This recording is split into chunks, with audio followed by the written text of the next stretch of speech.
बहार की परी। बहुत दूर ऊंचे पहाड़ों और गहरी झीलों के पार वसंत लोक नाम का एक जादुई राज्य था। ये जगह किसी सपनों की दुनिया से कम नहीं थी, जहाँ हमेशा फूल खिले रहते, नदियाँ मीठा संगीत बजाती और हर पेड़ अपनी टहनियों से रोशनी बिखेरता। लेकिन इस राज्य की सबसे बड़ी पहचान थी बहार की परी इवाना। इवाना सिर्फ एक परी नहीं थी, बल्कि वो वसंत मौसम की रानी थी। जब ठंड का मौसम खत्म होने लगता तो इवाना अपनी जादुई शक्ति से हर जगह वसंत का जादू बिखेर देती।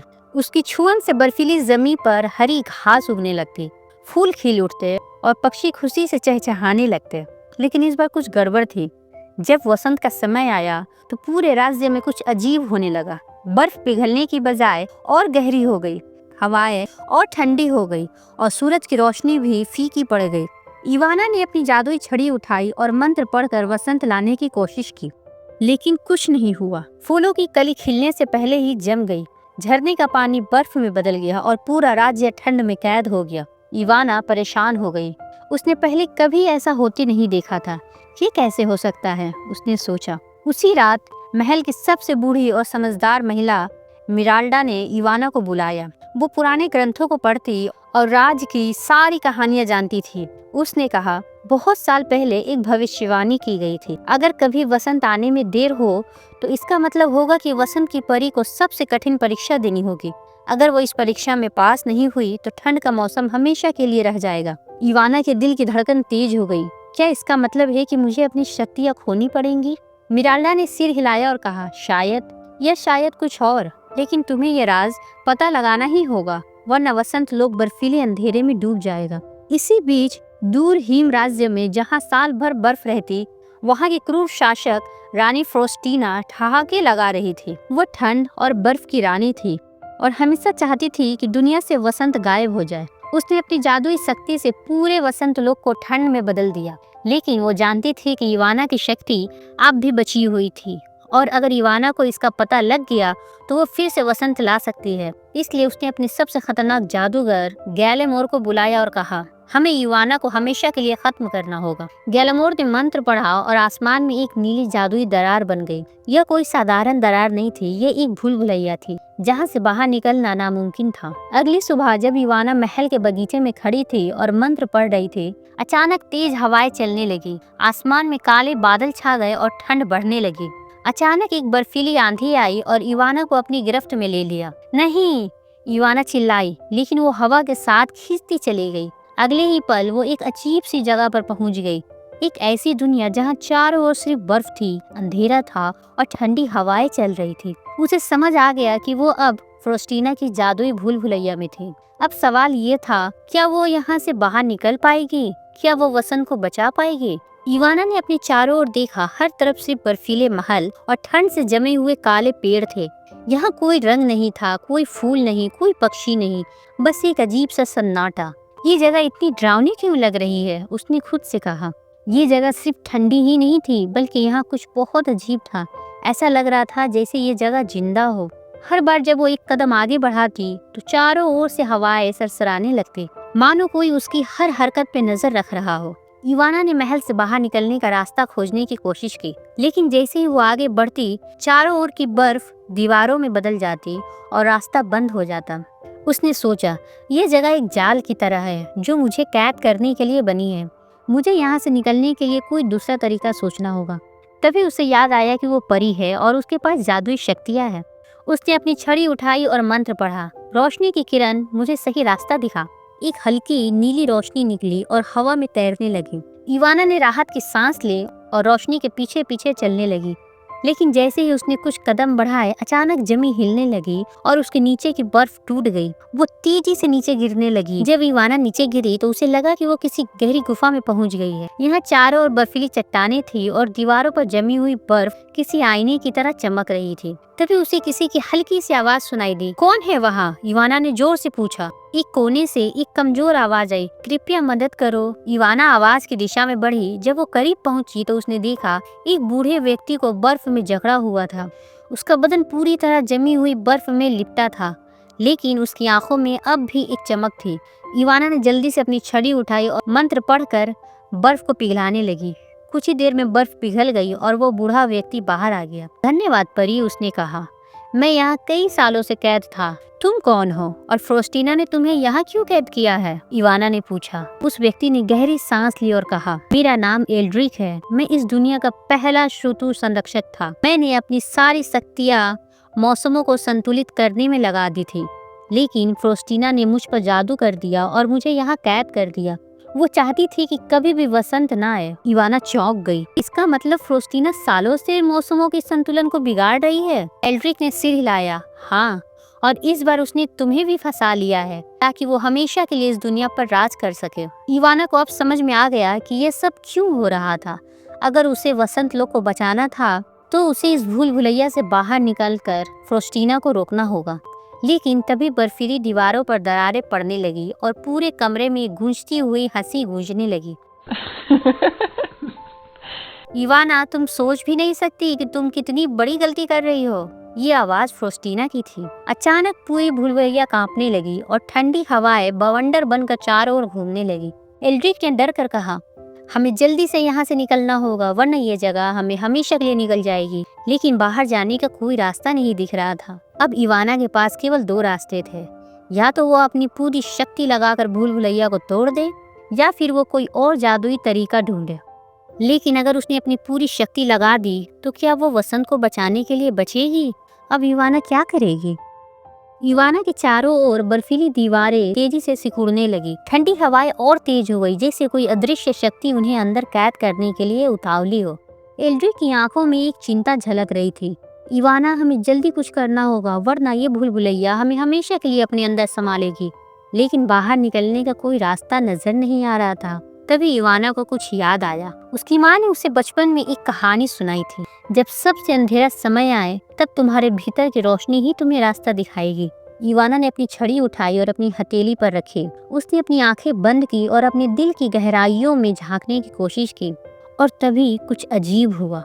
उसकी छड़ी हल्की सुनहरी रोशनी में चमकने लगी और अचानक उसके सामने बर्फ की दीवार पर एक जादुई दरवाजा उभर आया। यह क्या है? एल्ड्रिक ने आश्चर्य से कहा। इवाना ने दरवाजे की ओर देखा। दरवाजे के ठीक बीच में एक ताले का निशान था, लेकिन कोई कुंजी नहीं थी। हमें यह ताला खोलना होगा, लेकिन कुंजी कहाँ मिलेगी? एल्ड्रिक ने एक पल सोचा और फिर उसके चेहरे पर एक हल्की मुस्कान आई। इवाना, कुंजी बाहर नहीं, तुम्हारे भीतर है। तुम्हारी जादुई शक्ति ही ताले को खोल सकती है। इवाना को अब समझ में आया कि उसे क्या करना होगा। उसने अपनी छड़ी को ताले के सामने किया और एक मंत्र पढ़ा। जैसे ही उसने मंत्र पढ़ा, उसकी छड़ी से एक सुनहरी किरण निकली और ताले पर जा गिरी। ताले ने हल्की कंपन किया और धीरे धीरे पिघलने लगा। अचानक दरवाजा तेजी से खुल गया और उसके पीछे एक लंबा रोशनी से भरा रास्ता नजर आ गया। इवाना और एल्ड्रिक जल्दी से उस रास्ते की ओर भागे। जैसे ही वो अंदर गए, दरवाजा पीछे से अपने आप बंद हो गया और पूरी भूल भुलैया एक जोरदार धमाके के साथ बर्फ में बदलकर गिर गई। अब वे फ्रोस्टीना के महल की ओर बढ़ रहे थे। रास्ता लंबा और कठिन था। चारों ओर सिर्फ बर्फीली पहाड़ और ठंडी हवाओं के झोंके थे। रास्ते में उन्हें कई मुश्किलों का सामना करना पड़ा। कभी तेज बर्फीला तूफान आता तो कभी बर्फीले जीव सब उन पर हमला करने की कोशिश करते। लेकिन इवाना और एल्ड्रिक हर चुनौती का सामना करते हुए आगे बढ़ते गए। जब वे महल के करीब पहुंचे तो उनके सामने एक विशाल बर्फीला पुल था जो सीधे महल के दरवाजे तक जाता था। लेकिन जैसे ही उन्होंने पुल पर कदम रखा, अचानक जमीन कांपने लगी और पुल के बीचों बीच 3 बर्फीली आकृतियां उभर आई। वे तीनों एक साथ बोले, अगर तुम्हें इस पुल को पार करना है तो तुम्हें हमारी पहेली का सही जवाब देना होगा। अगर तुम असफल हुए तो तुम दोनों हमेशा के लिए इस बर्फ में जम जाओगे। इवाना और एल्ड्रिक ने एक दूसरे की ओर देखा। उन्हें मालूम था कि ये फ्रोस्टीना की आखिरी चाल थी। पहली आकृति ने कहा, मैं हर दिन तुम्हारे चारों ओर रहती हूँ, लेकिन तुम मुझे देख नहीं सकते। मैं न ठंडी हूँ न गर्म, बताओ मैं कौन हूँ? एल्ड्रिक ने तुरंत जवाब दिया, हवा। अचानक पहली आकृति गायब हो गई। अब दूसरी आकृति ने पूछा, मैं बिना पंखों के उड़ती हूँ, बिना आवाज के बोलती हूँ, मैं बहुत हल्की हूँ, फिर भी मुझे कोई पकड़ नहीं सकता, बताओ मैं कौन हूँ? इवाना ने सोचा और फिर जवाब दिया, खुशबू। दूसरी आकृति भी गायब हो गई। अब तीसरी और सबसे बड़ी आकृति बोली, मैं हर जीवन में रहता हूँ, लेकिन कभी जिंदा नहीं होता। मैं किसी का मित्र हूँ तो किसी का शत्रु। कोई मुझे पकड़ सकता है लेकिन रोक नहीं सकता, बताओ मैं कौन हूँ? ये सवाल सबसे कठिन था। इवाना और एल्ड्रिक ने बहुत सोचा, लेकिन उन्हें जवाब नहीं सूझ रहा था। अगर वे गलत जवाब देते तो वे हमेशा के लिए इस बर्फ में जम जाते। अब इवाना को अपनी सारी बुद्धि और ज्ञान का इस्तेमाल करना था। आखिरकार कुछ देर बाद उसके चेहरे पर हल्की मुस्कान आई। उसने आत्मविश्वास से जवाब दिया, समय। तीसरी आकृति कुछ पल चुप रही और फिर वो भी धुंध बनकर गायब हो गई। पुल अब पूरी तरह से खुल चुका था। अब इवाना और एल्ड्रिक के सामने था फ्रोस्टीना का महल। इवाना ने महल की ओर देखा। यह पूरा महल बर्फ और बर्फीले क्रिस्टलों से बना था। अंदर से हल्की नीली रोशनी आ रही थी और वहां से अजीब सी ठंडी हवा बह रही थी। अब इवाना को अपनी सबसे बड़ी लड़ाई के लिए तैयार रहना था। क्या वो फ्रोस्टीना को हरा पाएगी? क्या वो वसंत को वापस ला पाएगी? इवाना और एल्ड्रिक अब फ्रोस्टीना के महल के दरवाजे के सामने खड़े थे। महल के ऊंचे बुर्ज बर्फ से चमक रहे थे और हर तरफ जमी हुई हवा बह रही थी। दरवाजा इतना बड़ा था कि ऐसा लग रहा था जैसे किसी विशाल काय जीव ने इसे अपनी सुरक्षा के लिए बनाया हो।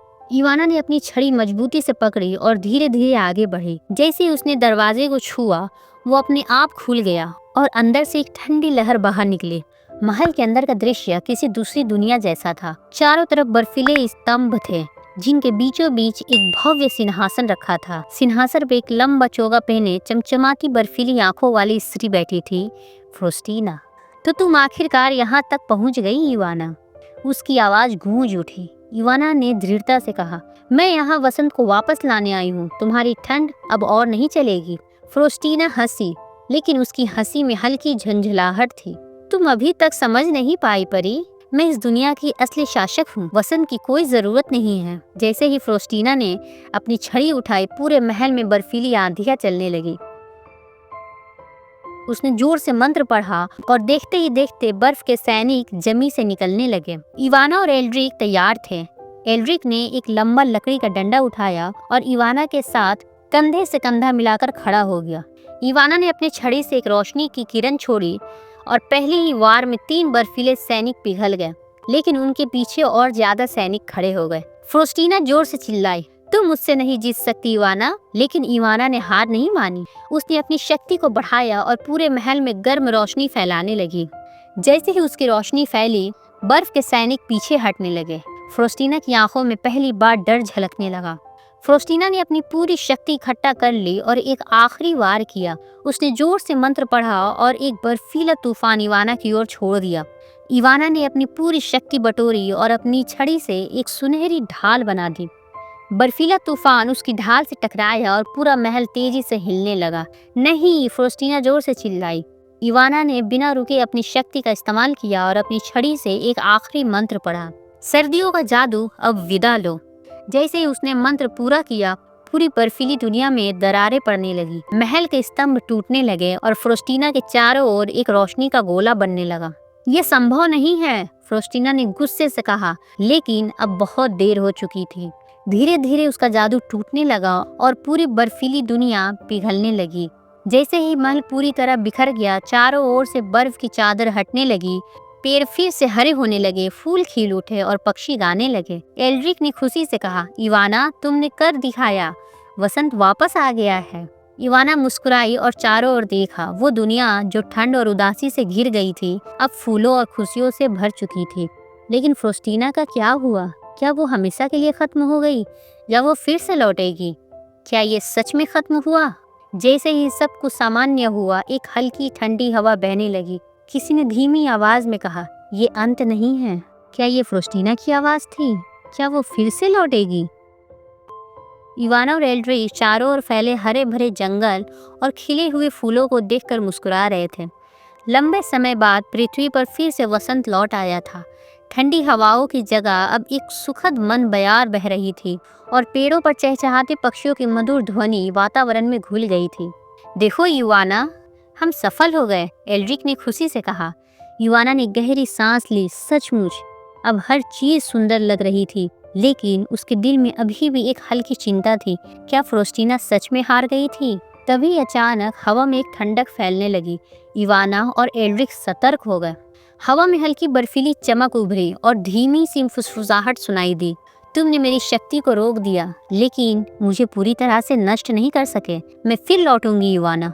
ये फ्रोस्टीना की आवाज़ थी। इवाना ने अपनी छड़ी मजबूती से पकड़ ली और जोर से कहा, फ्रोस्टीना, तुम्हारा जादू अब कमज़ोर हो चुका है। अगर तुम दोबारा लौटने की कोशिश करोगी तो मैं तुम्हें फिर से हराऊंगी।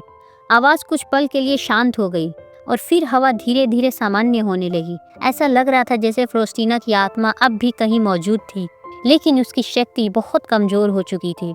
अब जब वसंत पूरी तरह लौट आया तो इवाना और एल्ड्रिक अपने महल लौट आए। जैसे ही वह महल में पहुंचे, वहां के सभी लोग खुशी से झूम उठे। फूलों की परी, जंगल के जीव और वहां रहने वाले सभी लोग इवाना का स्वागत करने के लिए इकट्ठा हुए थे। वसंत की परी वापस आ गई, भीड़ ने खुशी से कहा। राज्य के सबसे बुद्धिमान बुजुर्ग ने आगे बढ़कर इवाना से कहा, तुमने सिर्फ वसंत को ही नहीं बल्कि पूरी दुनिया में संतुलन को भी बचा लिया है। ये तुम्हारी बहादुरी और करुणा का परिणाम है।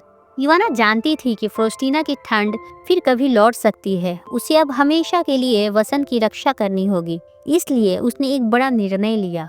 उसने अपनी शक्तियों का इस्तेमाल कर एक और वसंत की परी को जन्म दिया। इवाना ने अपनी छड़ी से एक सुनहरी रोशनी फैलाई और देखते ही देखते एक नन्ही परी उभर आई। उसकी पंखुड़ियों जैसी कोमल पंख थे और उसकी आंखों में वसंत की चमक थी। यह वसंत की नई रखवाली करेगी, इवाना ने सबको बताया। सब ने हर्ष ध्वनि की और वसंत की नई परी का स्वागत किया। इवाना ने आकाश की ओर देखा। फूलों की खुशबू चारों ओर फैल गई थी। नदियां मीठे संगीत की तरह बह रही थी और सूरज अपनी हल्की गर्माहट से धरती को प्रेम से सहला रहा था। अब वसंत सिर्फ एक मौसम नहीं था, यह एक संकल्प था, एक विश्वास था कि प्यार और रोशनी हमेशा अंधेरे और ठंड पर विजय पाएंगे। हेलो दोस्तों, आपको ये कहानी कैसी लगी? और इस कहानी में जो 3 क्वेश्चन पूछे गए थे, क्या आपको उन तीनों सवाल का जवाब पता था? कमेंट बॉक्स में ज़रूर बताइएगा। और अगर कहानी पसंद आई तो अपने दोस्तों को भी शेयर कीजिएगा एंड चैनल को भी सब्सक्राइब कीजिएगा। अभी जो स्क्रीन पे कहानियाँ दिख रही है, ये भी बहुत अच्छी कहानियाँ हैं, ये भी आप देख सकते हैं। फिर मिलेंगे दोस्तों एक नई कहानी में कुछ नया मोरल्स के साथ। तब तक के लिए बाय बाय।